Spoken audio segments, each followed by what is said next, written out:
What's up, guys? This is Jay Griff. Welcome back to the Dark Souls 3 Blog of Pain.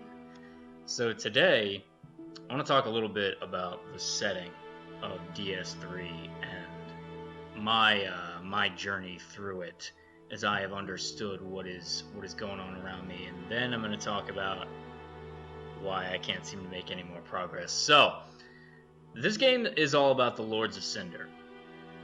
These guys are beings of great power, or great lords, who once linked the fire. They once sacrificed their souls to keep the first flame burning.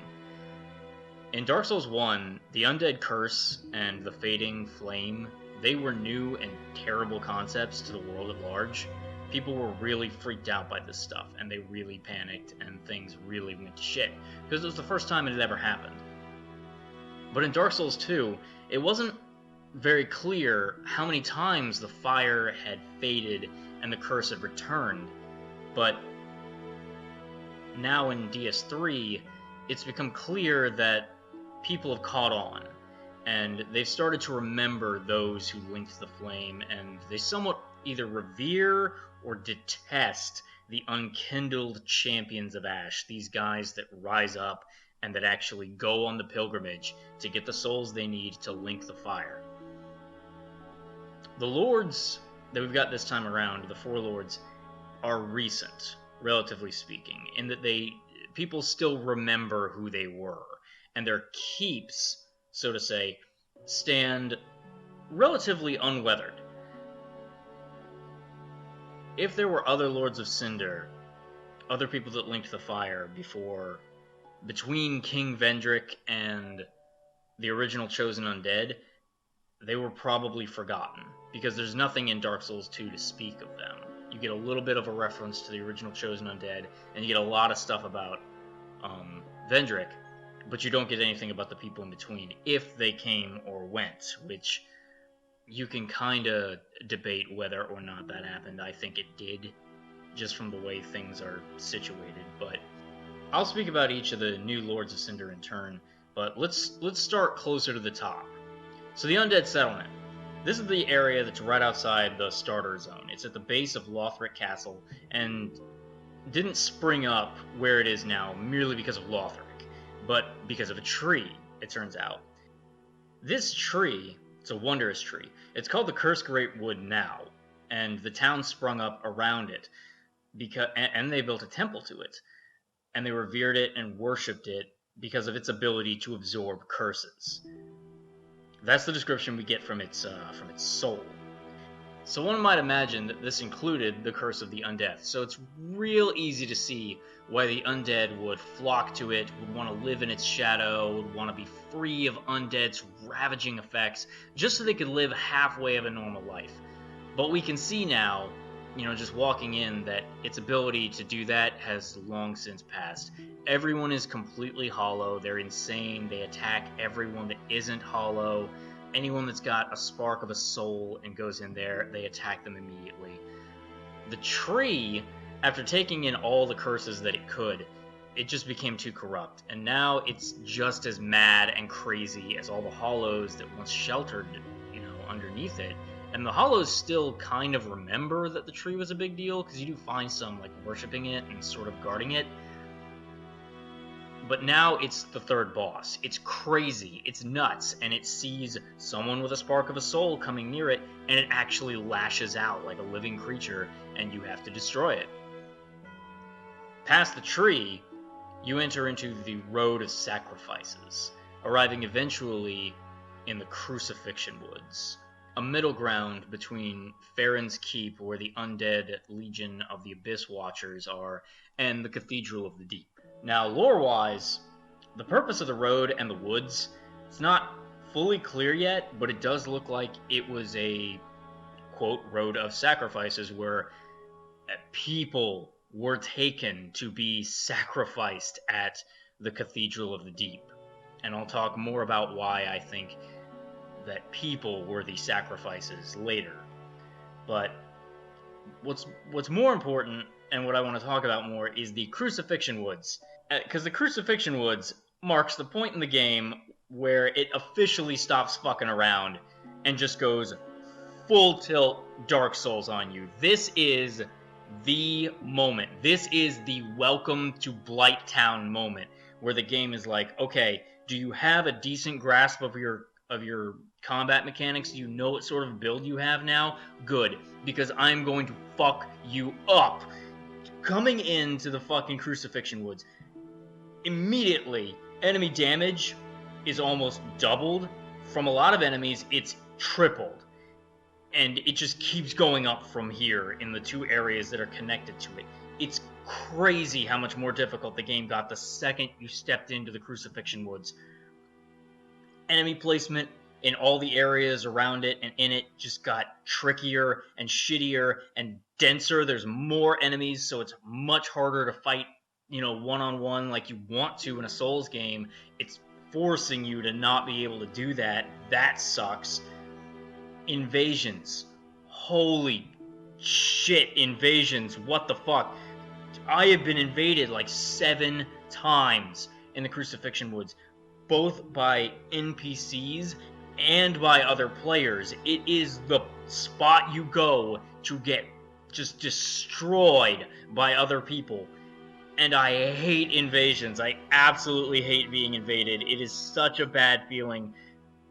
Like, my heart rate just spikes 1,000 times when I see that notice that I have been invaded, and it's like, oh fuck, where are they? What are they bringing to this fight? Who are they? Are they just like min-maxing? Am I gonna get absolutely fucked up? And they're relentless. They're fucking relentless. The NPCs that are in the game, that are in that area. There's 3 humanoid NPCs that guard the way to Farron's Keep. They're not invaders. They're just humanoid enemies that only spawn once.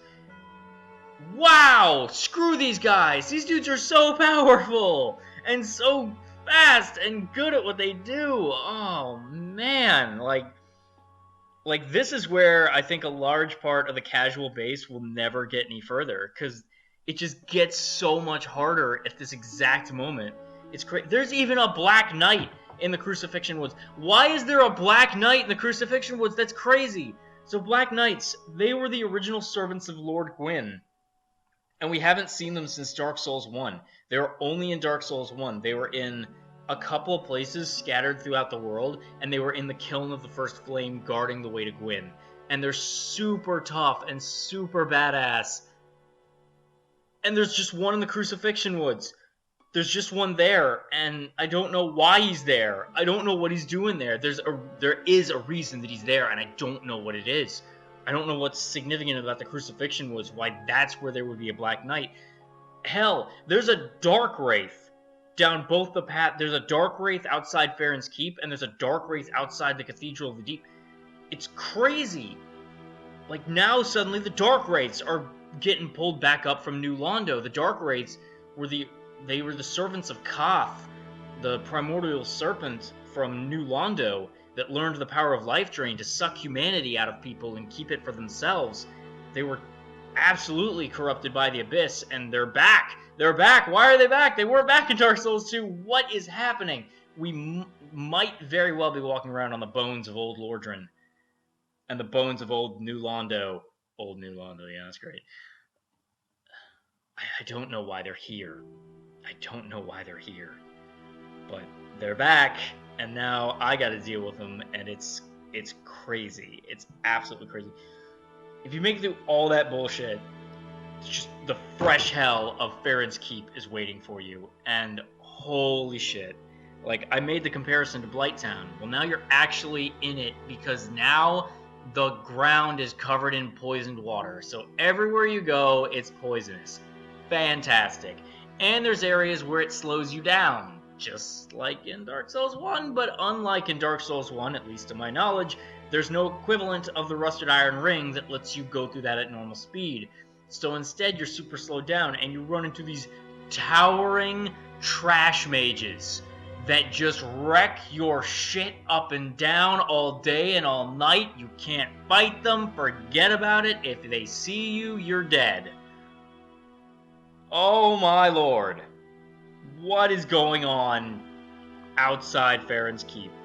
And you gotta complete the ritual to get in there, and just Just death after death after death after death after death! Holy crap! And then if you make it through, if you like the Braziers, if you get into Farron's Keep, you get to go face the Undead Legion. You get to face his Abyss Watchers. They're a boss. They're a multi-enemy boss. And the enemies are not stupid. And they are not simple. And they are not easy to fight.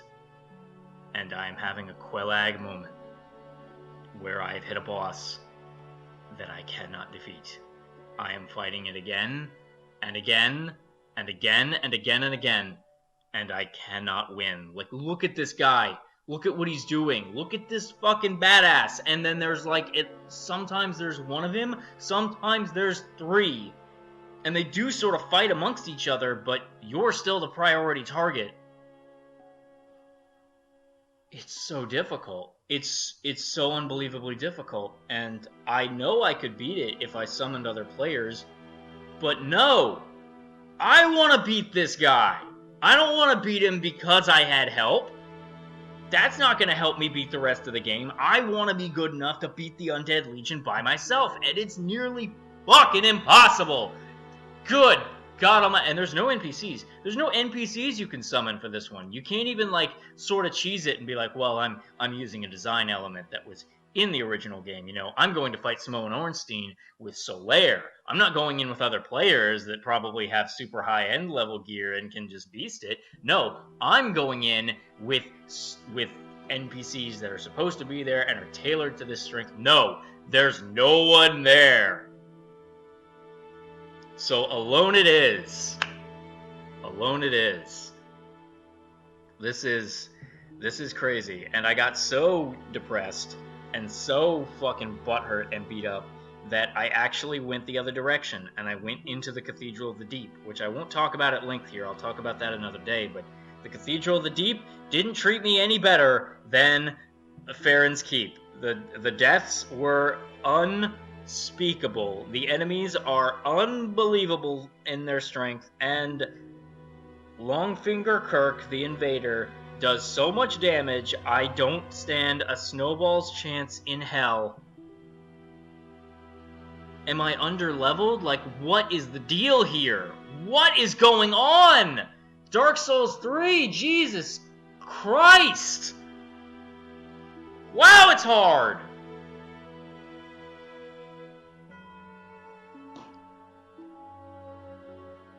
Alright everybody, thanks for listening. This has been Jay Griff, and I hope I don't go hollow.